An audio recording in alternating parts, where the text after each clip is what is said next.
राधे राधे। हरे कृष्णा। बहुत ही पुराने समय की बात है। रतनपुर के एक नगर में एक राज्य करता था, जो बहुत ही दयालु और न्यायप्रिय राजा था। उसके राज्य में लोग बहुत खुश रहते थे। शेर और बकरी एक साथ पानी पीते थे। हर तरफ शांति ही शांति थी। राजा का एक ही बेटा था, जिसका नाम वीर था। वह बहुत ही समझदार, नेक और हर काम में माहिर था। पर बहुत ही ज्यादा लाड प्यार ने उसे जिद्दी बना दिया था। जिस चीज को पाने की ठान लेता, उसे पाकर ही दम लेता था। एक दिन राजकुमार शिकार से लौट रहा था। सैनिक और दूसरे शिकारी पीछे ही रह गए। राजकुमार घोड़े पर सवार होकर बहुत ही आगे निकल आया। उसे बहुत प्यास लगी थी। उसने चारों तरफ देखा तो पता चला ये धोबियों का मोहल्ला था। हर जगह कपड़े धोए और सुखाए जा रहे थे। अचानक राजकुमार की नजर एक घर पर पड़ी। छत पर एक लड़की अपने बाल सुखा रही थी। राजकुमार उसे देखता ही रह गया। उसने इतनी खूबसूरत लड़की पहले कभी नहीं देखी थी। ऐसा लग रहा था मानो उसके काले लंबे बालों के बीच चांद जैसा चेहरा चमक रहा हो। लड़की की नजर भी राजकुमार पर पड़ी और वह तुरंत दुपट्टे से खुद को ढककर नीचे उतर गई। राजकुमार जैसे होश में आया। इतने में उसके साथी और नौकर भी वहां आ गए और राजकुमार को मजबूरन महल वापस जाना पड़ा। उसकी आंखों से वह सुंदर सूरत हट ही नहीं रही थी। उसने अपने खास नौकरों को भेजकर पता करवाया तो मालूम हुआ कि वह एक धोबी का घर था और वह धोबी की लड़की थी। राजकुमार जिद और गुस्से से बिस्तर पर पड़ गया। वह उसी लड़की से शादी करेगा, वरना अपनी जान दे देगा। 3 हफ्ते बाद जब राजा को ये बात पता चली तो वह सोच में पड़ गया। वो राजकुमार की जिद से वाकिफ भी था। उसने गांव के मुखिया को बुलाकर सलाह ली। मुखिया बहुत ही अक्लमंद, वफादार और अनुभवी आदमी था। उसने सलाह दी, इस समय उसे रोकना ठीक नहीं है महाराज। आप राजकुमार को मनमानी करने दीजिए। जवानी की जिद है। 2 दिन धोबी की बेटी के साथ रहने से अक्ल ठिकाने पर आ जाएगी। फिर आप शौक से किसी राजकुमारी से शादी करवाइएगा। वैसे भी राजाओं की तो कई रानियां होती है, ये भी एक कोने में पड़ी रहेगी। राजा को ये बात समझ में आ गई। उसने राजकुमार को बुलाया और कहा, हम तुम्हारी जिद और इच्छा को देखते हुए तुम्हें इजाजत देते हैं। तुम उस लड़की से शादी कर सकते हो। राजा ने धोबी और उसकी पत्नी को बुलाया। वे डरते कांपते आए, सोच रहे थे कि न जाने क्या गलती हो गई कि राजकुमार ने उन्हें बुलाया है। राजकुमार ने उनसे कहा, हम तुम्हारी बेटी से शादी करना चाहते हैं, तुम तैयारी करो। राजकुमार ने सोचा था कि धोबी और धोबिन खुशी से समा नहीं पाएंगे और राजकुमार के पैर पकड़ने लगेंगे। उन्होंने उन्हें इतना सम्मान दिया, पर ऐसा कुछ भी नहीं हुआ। इसके बजाय वे दोनों सोच में पड़ गए।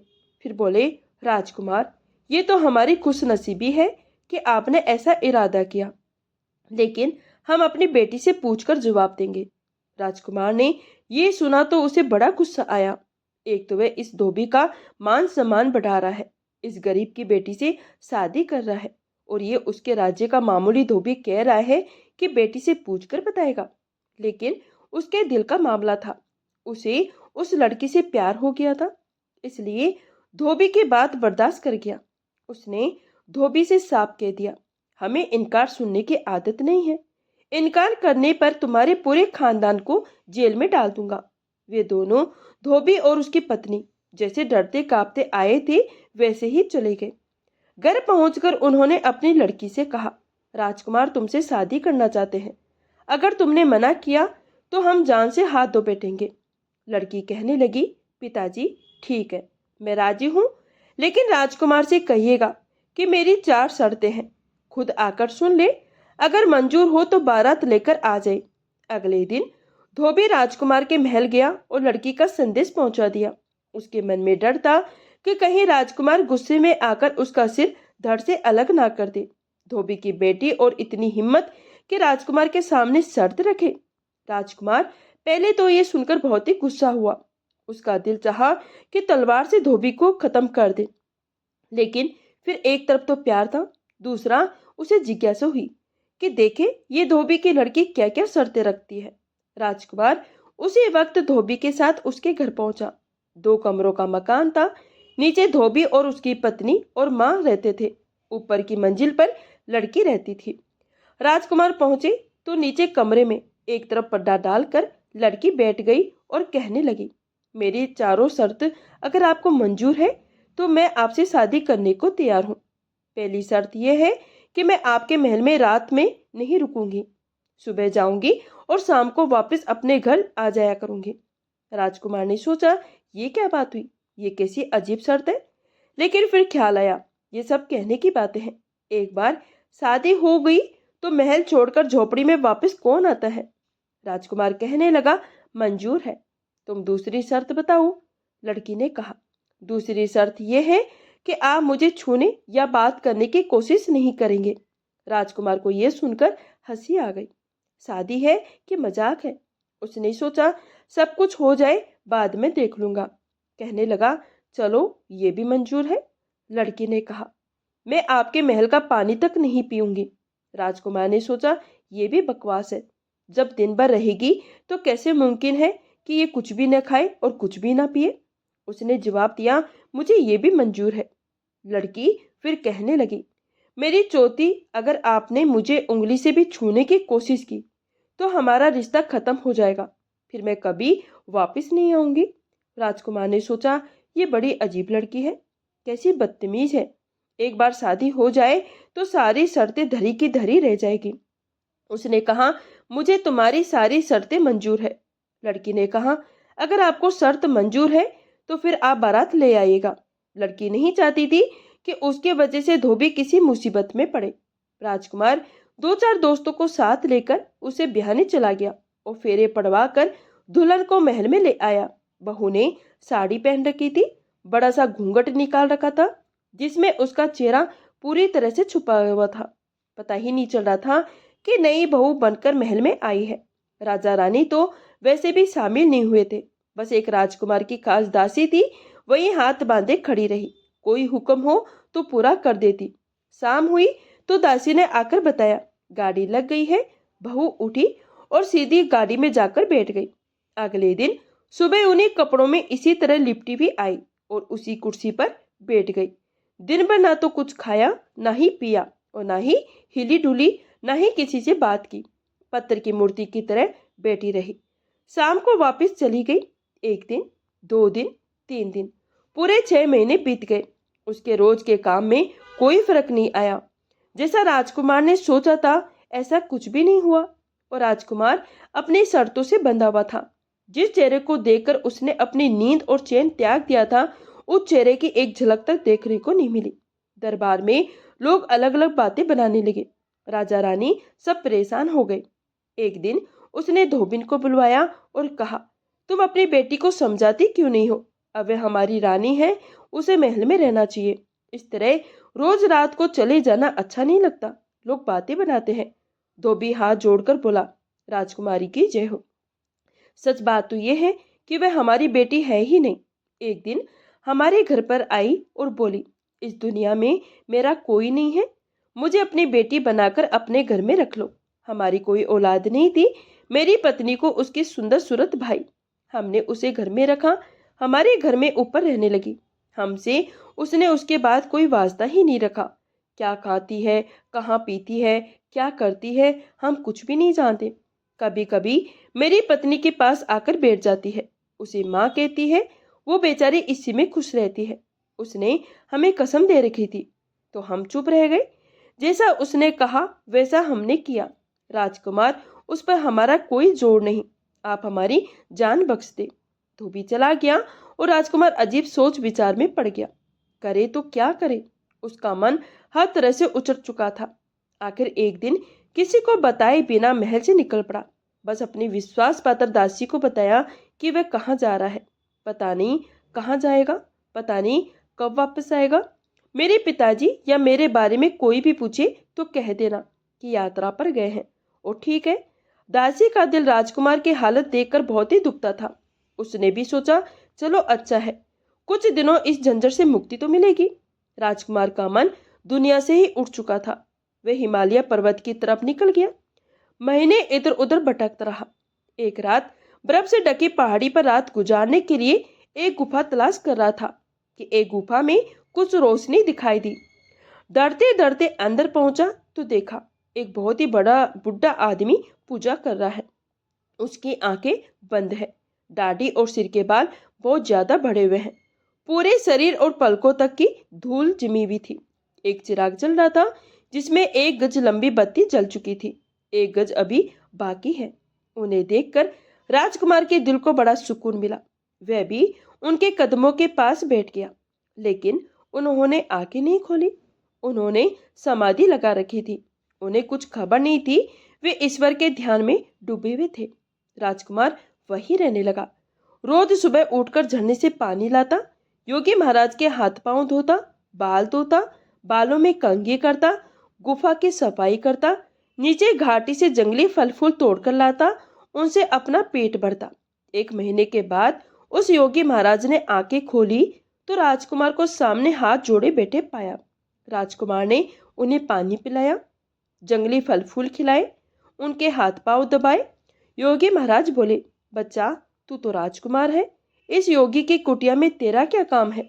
राजकुमार ये सुनकर बोला, महाराज, आप जानते हैं कि मैं राजा का बेटा हूँ, तो ये भी जानते होंगे कि मैं क्यों किस तरह मारा मारा फिर रहा हूँ। मेरे माता पिता मेरे लिए परेशान होंगे, पर मेरा वापस जाने का मन नहीं चाहता। वो महाराज बोले, बच्चा, योगी से कुछ नहीं छुपा। तूने बड़ी गलती की जो उस लड़की से शादी की, पर तूने हमारे इतने दिन सेवा की है, तो हम तुझे खाली हाथ नहीं भेजेंगे। ले ये रख ले, तू सबको देख सकेगा, लेकिन तुझे कोई नहीं देख पाएगा। ये जा, घर जा, तो तू ये राख माथे पर लगाकर उसके साथ चले जाना। तुझे अपने आप पता चल जाएगा कि वह कौन है और उसकी क्या मजबूरी है। हमारी दुआएं तेरे साथ है, तेरे मन की मुराद जरूर पूरी होगी।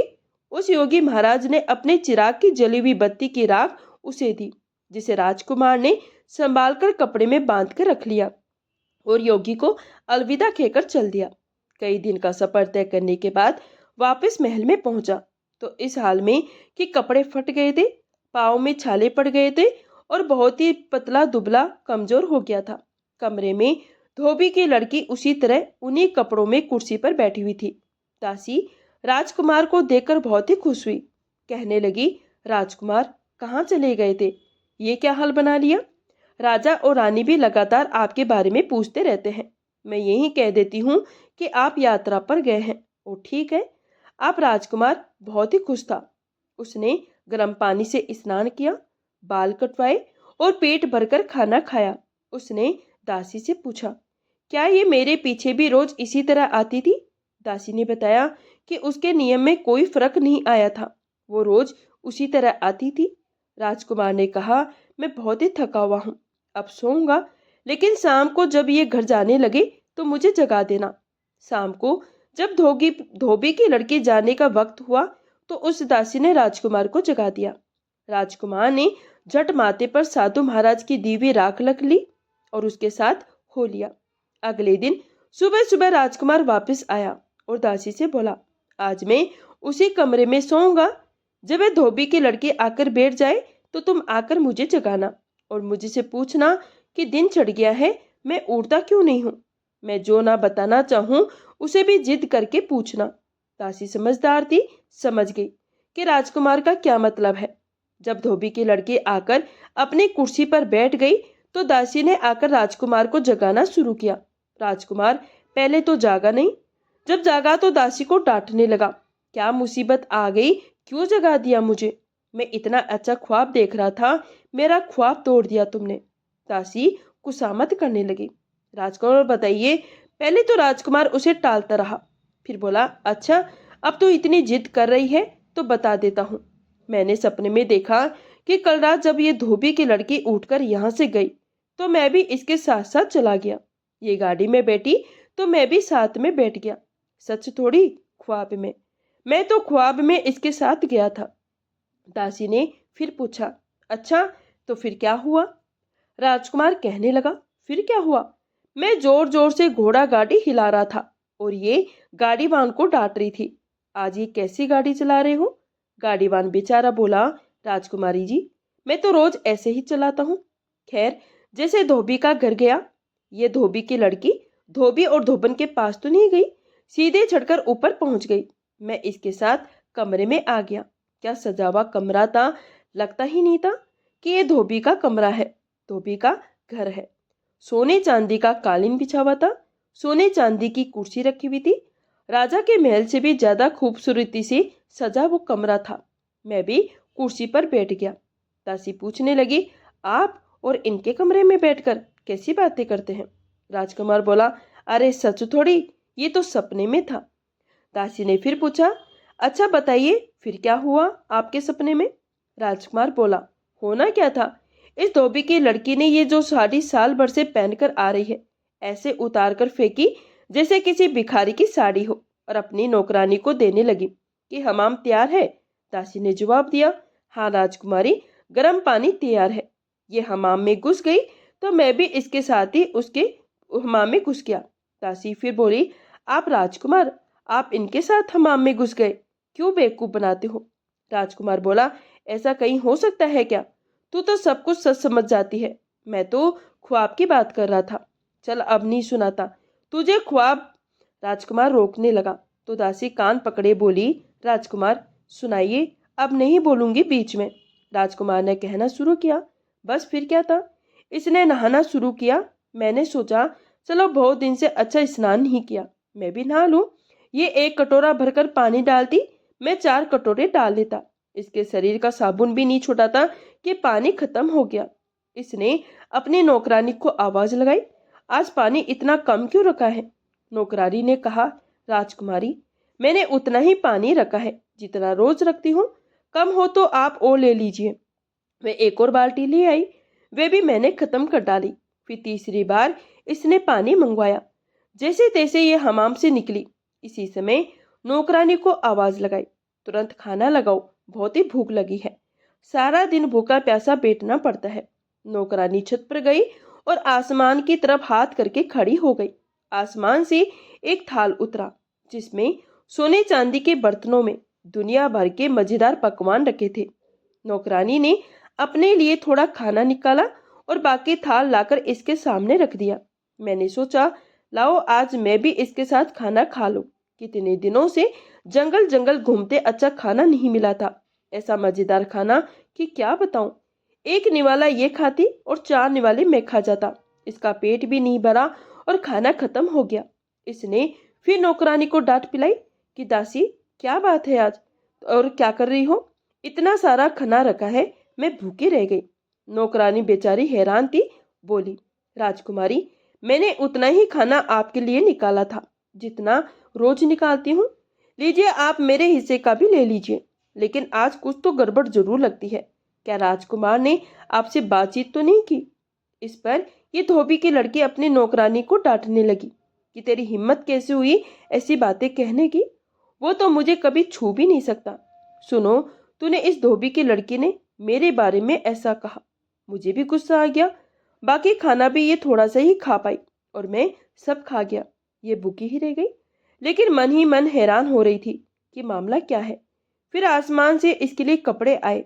इसने कपड़े बदले। नौकरानी ने इसका मेकअप किया, बाल चोटी गूंथी। बस क्या था, क्या बताऊं क्या लग रही थी। ये धोबी की लड़की जो यहाँ इस गंदी मेली साड़ी में आकर बैठ जाती है, सवर कर ये आकर छत पर खड़ी हो गई। रात के करीब आसमान से तख्ता उड़ने वाला सिंहासन उतरा। ये उस पर बैठ गई। मैंने सोचा, ये तो कुछ भी नहीं हुआ। मैं भी तख्ते को पाया पकड़कर लटक गया। इतना कहकर राजकुमार रुक गया। दासी ने इशारा किया कि धोबी की लड़की ने थोड़ा सा मुंह उनकी तरफ फेर लिया। दासी पूछने लगी, राजकुमार फिर क्या हुआ? राजकुमार बोला, बस ख्वाब खत्म हो गया। दासी जिद करने लगी, राजकुमार सुनाइए, ऐसा अधूरा ख्वाब थोड़ी हो सकता है, बताइए फिर क्या हुआ? राजकुमार पहले तो टाल मटोल करता रहा, फिर बोला, फिर वो तख्ता ऊपर ही ऊपर उड़ता हुआ चांद तारों से भी ऊपर उड़ते उड़ते परियों की दुनिया में पहुंच गया। वहां राजा इंद्र की दरबार सजी हुई थी। एक से बढ़कर एक खूबसूरत परियां बैठी हुई थी। ये पहुंची तो सबने उठकर जैसे ये कही, राजकुमारी की जय हो। ये धोबी की लड़की वहां परियों की रानी है। सबसे आखिर में इसके नाचने की बारी आई। ये नाचना खड़ी हुई तो मैंने सोचा, अगर आज मैंने इसके नाच पर थाप नहीं दी तो कुछ नहीं किया। मैंने तबला वादक से कहा, लाओ भैया, तुम थक गए होंगे, थोड़ा आराम कर लो, मैं तबला बजाता हूँ। तबला बजाने वाले बेचारे को कोई नजर तो नहीं आया, लेकिन वह वाकई में थक गया था। तबला छोड़कर बैठकर घूमने लगा। मैंने वह तबला बजाया और मेरी थाप पर यह ऐसा नाची कि समा बंध गया। राजा इंद्र ने खुश होकर अपना रेशमी रुमाल इसे इनाम में दे दिया। इसने झुककर रुमाल लिया, सबको दिखाया और तबला बजाने वाले की तरफ चल दिया। मैंने जल्दी से लेकर जेब में रख लिया। इतना कहकर राजकुमार रुका। धोबी की लड़की अब पूरी तरह उसकी तरफ घूम चुकी थी। राजकुमार जी, हम भी तो देखें वो रुमाल कैसा है। राजकुमार बोला, ये तो ख्वाब था। ख्वाब की चीज भी कहीं दिखाई जा सकती है क्या? लेकिन दासी ने जबरदस्ती राजकुमार था। ख्वाब की चीज भी कहीं दिखाई जा सकती है क्या? लेकिन दासी ने जबरदस्ती राजकुमार के जेब में हाथ डालकर एक रेशमी रुमाल निकाला। कहीं यही तो रुमाल नहीं? राजकुमार बनावटी गुस्से से बोला, तुम तो बहुत ही जिद्दी हो, मानती नहीं हो ना? हाँ, यही तो था। पता नहीं मेरी जेब में कहां से आ गया।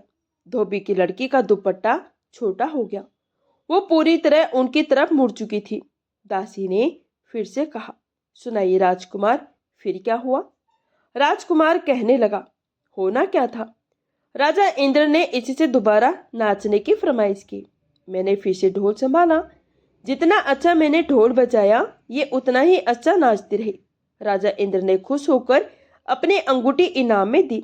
इसने झुककर उनके पांव छुए, सबको अंगूठी दिखाई, फिर तबला बजाने वाले के पास डाल दी। वह भी मैंने उठाकर जेब में रख ली। फिर जिद करने लगी दासी, दिखाइए राजकुमार, हमें वह अंगूठी भी दिखाइए। वह कैसी अंगूठी थी? राजकुमार दासी से बोला, तुम तो बेवकूफ हो। अब एक चीज सच हो गई तो इसका मतलब ये नहीं कि दूसरी भी सच हो जाए। लेकिन दासी ने राजकुमार की जेब में हाथ डाला और अंगूठी भी निकाल ली। वो बात भी सही निकली और पूछने लगी, राजकुमार, क्या यही अंगूठी है? राजकुमार बोला, अरे हाँ, यही तो थी, लेकिन मेरी जेब में कहां से आ गई? दासी ने इशारा किया। धोबिन की लड़की का घूंघट ऊपर उठ चुका था, लेकिन राजकुमार और दासी ऐसे दिखा रहे थे जैसे उन्होंने देखा ही नहीं था। दासी ने पूछा, फिर क्या हुआ राजकुमार? राजकुमार ने कहा, मैंने भी ऐसा तबला बजाया कि जान लगा दी। ये भी ऐसा नाची कि जिसका जवाब पूरे परियों की दुनिया में नहीं था। नाच खत्म हुआ तो राजा इंद्र उठ खड़े हुए। राजा इंद्र दरबार से उठकर गए और ये भी भागकर उड़ान खटोली पर बैठी। जल्दी में अपना ही इनाम तबला बजाने वाले से नहीं लिया। सोचा होगा कि कल ले लेगी। इसे क्या पता था कि वह सब तो मेरे पास था। इसका तख्ता उड़ा और मैं फिर इसके पंख से लटक कर नीचे आ गया। बस यहीं तक देखा था कि तूने आकर जगा दिया। दासी कहने लगी, राजकुमार, अब वह हार भी दिखाइए। राजकुमार ने कहा, अरे दासी, वह ख्वाब था, हार मेरे पास कहाँ से आया? लेकिन दासी नहीं मानी और राजकुमार की दूसरी जेब से मोतियों का हार निकालते हुए पूछा, क्या यही हार था? अब तो धोबी की लड़की कुर्सी से उठकर राजकुमार के पास गई और बोली, राजकुमार, अब तो आप जान ही गए होंगे कि मैं धोबी की लड़की नहीं हूँ, मैं परियों की दुनिया की एक परी हूँ। अब मेरी कहानी भी सुन लीजिए। परियों की दुनिया में मुझसे ज्यादा अच्छी नाचने वाली और कोई नहीं थी। राजा इंद्र रोज मेरा नाच देखकर ही दरबार करते थे। एक रात मेरी तबीयत खराब थी, सिर में बहुत दर्द था। दरबार से बुलाया आया तो मैंने मना कर दिया, लेकिन राजा को मेरे बिना चैन कहाँ। दोबारा बुलावा आया तो मुझे गुस्सा आ गया। मैंने कह दिया, राजा से कहना इस नाम की भी कोई चीज है इनके पास या नहीं, या मैं दर्द से तड़प रही हूँ और उनका अपने नाच की पड़ी है। संदेश लाने वाले ने जाकर उसी तरह राजा से कहा। राजा इंद्र तो गुस्से में आग बबूला हो गए। तुरंत मुझे बुलवाया गया। मैं डरती कांपती पहुंची तो उन्होंने कहा, बड़ा नखरा हो गया है तुझे अपने आप पर, जा, मैं तुझे बदवा देता हूँ। तुझे साल भर धरती पर लड़की बनकर रहना पड़ेगा और अपनी पहचान छुपानी होगी। अगर किसी को पता चल गया कि तू परी है या किसी मर्द ने तुझे छू लिया तो कभी परियों की दुनिया में वापस नहीं आ सकेगी। मैं बहुत रोई, गिड़गिड़ाई, माफी मांगी। राजा ने कहा, मैं अपनी बदुआ वापस तो नहीं ले सकता। इतना जरूर है, तुझे रोज रात को तख्त भेजकर परियों की दुनिया में वापस बुला लिया करूंगा, लेकिन साल तुझे धरती पर ही काटना पड़ेगा। मेरे पंख नोच लिए गए और मुझे धरती पर फेंक दिया गया। मेरे साथ मेरी दासी को भी धरती पर आना पड़ा। मैंने अपने लिए धोबी का घर पसंद किया और धोबी की लड़की बनकर रहने लगी ताकि किसी को मुझ पर शक ना हो। लेकिन मेरी किस्मत में आपकी सेवा करना लिखा था। कल मेरी सजा का 1 साल पूरा होने वाला था। मुझे मेरे पंख वापस मिल जाते और मैं वापस परियों की दुनिया में चली जाती। आपको मेरी असलियत कभी पता भी नहीं चलती। आप यही समझते कि मैंने बेवफाई की और भाग गए। लेकिन सब खत्म हो गया। अब आप ही है और मैं आपकी नौकरानी। राजकुमार ने उस लड़की की ओर हैरान कर देने वाली कहानी सुनी और फिर अपनी दुल्हन को लेकर राजा और रानी के पास गया। सारी कहानी सुनाई। राजा को जो पता चला कि उनकी बहू धोबी की लड़की नहीं बल्कि इंद्रलोक की अप्सरा है, तो उनकी खुशी का कोई ठिकाना नहीं रहा। उन्होंने धूमधाम से फिर से बेटी की शादी की और खूब खुशियां मनाई। तो दोस्तों, ये कहानी यहीं समाप्त होती है। अगर आपको कहानी पसंद आई हो तो प्लीज़ इसे लाइक कीजिए, ज़्यादा से ज़्यादा शेयर कीजिए। कहानी सुनने के लिए आप सभी का दिल से धन्यवाद। राधे राधे।